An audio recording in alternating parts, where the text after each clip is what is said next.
Guys, as you already know, UEFA Champions League is back with a brand new format. It has a league phase instead of a group stage, and the tournament has expanded to 36 teams, wherein each team will be playing 8 games, 4 home and 4 away.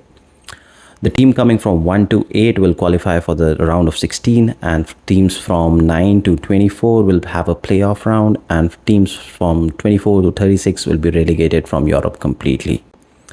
The tournament, I believe, is more egalitarian than before, as each team has to play 2 games against every pool, and irrespective of the UEFA coefficient. But having said that, this draw which recently happened last Thursday was more in favor of certain teams, and certain teams were losers. And today I'm gonna rank the big winners and the losers from this draw. Okay, so coming on to our first winner, and he is Harry Kane. So will the Harry Kane curse will finally be broken? Maybe, maybe not. Let's see if how Vincent Kompany does in his first Bundesliga season. But they have a fairly easier draw than other teams. They have drawn big guns like PSG, Barcelona, but then the other teams are quite easy. They have Shakhtar Donetsk, which is quite simple. They have Feyenoord, which is quite simple. They have a tricky situation with Aston Villa, who could be, I don't know, on their day they can beat anyone. And they have, I think Harry Kane will be looking with bated eyes for all the other opponents instead of which are not Bayern Munich, Aston Villa, or PSG, because they have got a fairly simple draw.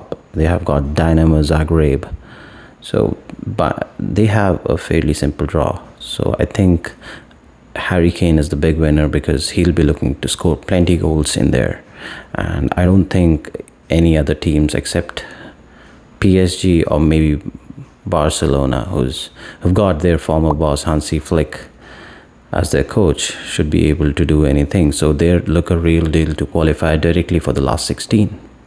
So moving on to our first big loser. So that'll be, I think Paris Saint-Germain.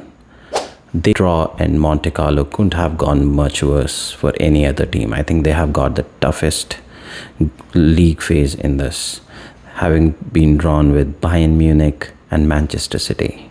Whoa, it was like, it wasn't bad enough. They have also been drawn to Arsenal, and they have also been drawn to Atletico Madrid. Now these sides are heavy guns, big guns in their own leagues, and they have been drawn to some of the most cruel opponents right now. And then in part 3, either they didn't get any luck because their opponents are PSV, who just won at the Eredivisie, and the Red Bull Salzburg, which won't be a pushover either. So I think Luis Enrique men are in a lot of trouble over here, and I don't think that it'll be easier for them to directly go to the round of 16. They might have to face certain challenges. I think 8th to 24th is achievable because there might be some games against Arsenal, who are not particularly good in Europe. They might win against them, and a draw here or there could get them to 8, from 8 till 24th. But moving above that in the top 8 is very difficult for PSG. Now, moving on to our next winner, I think it has to be Brendan Rodgers. I think their Champions League have been atrocious at times. Their Champions League draw have been atrocious. But this time, they couldn't have been much simpler, because I think they have the easiest of the opponents. They might be facing Borussia Dortmund and Aston Villa. That's it.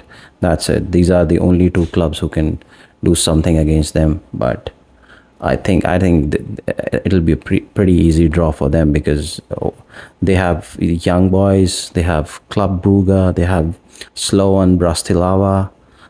I think Scottish champions are capable of pulling all those sides under real pressure, and I think Celtics can go to the top 16. So now moving back to our big loser, I think it has to be Arne Slot. Arne Slot could have done with some easier fixtures, and he has been placed with the bogey team, Liverpool's bogey team, which is Real Madrid. He has to play Real Madrid at home, which might be, I mean, and Liverpool can face, and ask Liverpool fans, they can face anyone at Anfield, and they have, I guess they will be the favorites to win that game. But Real Madrid is a bogey team, and Bayer Leverkusen won't be easy either. Xabi Alonso is moving back to Anfield, and they hadn't lost a game up till now, and they have AC Milan away as well, which is also difficult, and they have PSV Eindhoven, which will also be tricky. So a position in top 8 will be a little difficult for them, but they can easily move on to round of 16. But Arne Slot could have done with some easier fixtures, I guess. So he's a big loser in. Okay, so moving back to our next big winner, I think it has to be Arsenal. Arsenal should have taken some lessons. Last time out, they were in Champions League. They couldn't take advantage of a struggling Bayern Munich side under Thomas Tuchel, but I think this time they have a real strong squad, and the fixtures have been fairly simple. The big team which they face, the only big team which they face is PSG. Rest of them are finger-licking fixtures for them. They should be able to get through. I think they are the favorites, my favorites, to get in the top 8, and I guess it should be fairly simple for Arsenal to move. But it's Arsenal. They have a atrocious Champions League record, so you cannot say, but the fixtures look in favor of Arsenal. Okay, so guys, these were my big winners and losers from the Champions League draw, and I'll be doing more such videos. We'll be ranking more fixtures, more games. We'll be analyzing games. So drop a comment what you think about the big winners and losers. Drop a comment about who your big winners and losers are, and don't forget to like and subscribe.